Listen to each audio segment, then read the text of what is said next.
Hello everyone, this is Malcantero1, and this is my UFC 126 predictions for Silva versus Belfort. My last predictions, I went 3 out of 4, so hopefully I can keep above 500, so let's get started with the predictions. The first fight of the evening is going to be Miguel Torres versus Antonio Banuelos. Antonio Banuelos is a straight stand-up brawler. He has some ground game, he has decent wrestling credentials. He can take this fight anywhere he so chooses to.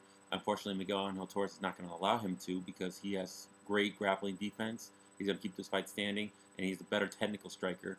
I think Miguel Torres has all the experience in the world. Not saying Antonio Banuelos doesn't, because he's a very experienced bantamweight, but Miguel Torres has been to the top of the heap, and he knows how it feels like, so he's going to try to get there again. So I can see him winning this fight by a TKO stoppage in the first round. First round or second round, but I'm going to say first round.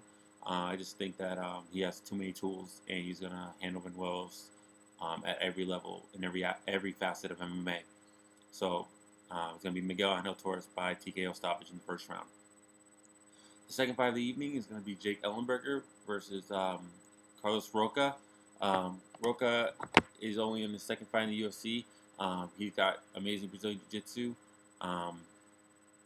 He's tapped out Chris McRae with one of the most gruesome leg ankle holds you'll see. It looked like a lot of Rosemary Polaris highlight, but he definitely has a lot of credentials. Jake Ellenberger is a very established wrestler. We've seen him have knockout power in the past. This is his third fight in the UFC. He's coming off his win against John Doomsday Howard from the live versus 2 card. Jake Ellenberger is a very strong wrestler. He's going to have a great wrestling base. He doesn't make many mistakes, but I see Rocha as a person that can find that one mistake and make you tap out. So I'm going to pick Rocha. Sorry, I pronounced his name wrong. I think he's going to win this fight. He's going to be an upset. I think he's going to find a limb. I think he's going to be taken down to the ground. I think Ellenberger is going to leave something open. I think Rocha is going to take it and exploit it and then make him tap out. So I got the upset for this one. I think Rocha is going to win by submission in the second round. The third fight of the evening is going to be John Bones Jones versus Ryan Darth Bader. John Bones Jones is the better overall striker, even though Bader has knockout power in both hands. I can see this fight going similar to Anderson Silva versus Chael Sonnen, and that's Ryan Bader is going to take Jones down, and Jones is going to have to try to get back up. But Bader has one of the best top kings in MMA, so does Jones, of course. But I don't think we've ever seen Jones on his back, and we've never seen him fight through adversary. I think that Bader is going to pull this one out. I think he's going to grind out a decision, and I think this is going to be Jones' first true loss in the UFC. So I think Bader by unanimous decision. Third fight of the evening is going to be fourth fight of the evening is going to be Forrest Griffin versus Rich Ace Franklin. This looks like a great fight on paper. You guys are mirror images of each other. Forrest Griffin is the bigger fighter, and I think that's going to be enough to win this fight.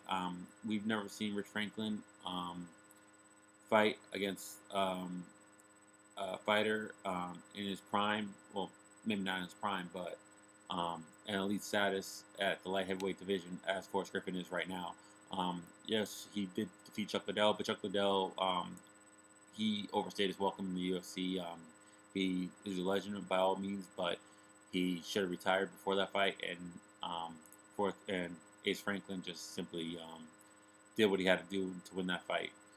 Forrest Griffin, though, I think he's not going to have that same kind of glass jaw, and I think he's going to defeat Ace Franklin via unanimous decision. I think it's going to be a scrappy fight. If Torres and Manuel isn't the fight of the night, this will definitely be it. Both these guys have a lot of heart, and they're both going to go at it toe-to-toe for 3 rounds, and it's going to be a very exciting fight. But at the end of the day, Forrest Griffin's going to win by unanimous decision. And that leads us to the main event of the evening. It's going to be Anderson Silva versus Vitor the Phenom Belfort. This can go either one of 2 ways. Either Vitor Belfort is going to finish this fight in the first round, or Anderson Silva is going to finish this fight in the 3rd or 4th round. I see this fight going Anderson Silva's way. Belfort just had such a long layoff, and he's never had a fight in middleweight in the UFC that this is going to be a true test for him. and I think Anderson Silva is more than ready for this test. We've seen from their stare down that these guys do not like each other at all. But I think Anderson Silva is going to take this fight via third round TKO and retain the UFC middleweight championship. So those are my predictions for UFC 126. If you have anything that you'd like to add, any predictions for yourself, leave them in the comments below. If you agree or disagree with my predictions, go ahead and leave a comment below. I don't care if they're negative or positive. And once again, my name is Makatero1. There you go. And those are my UFC 126 predictions. And have a good one. Later.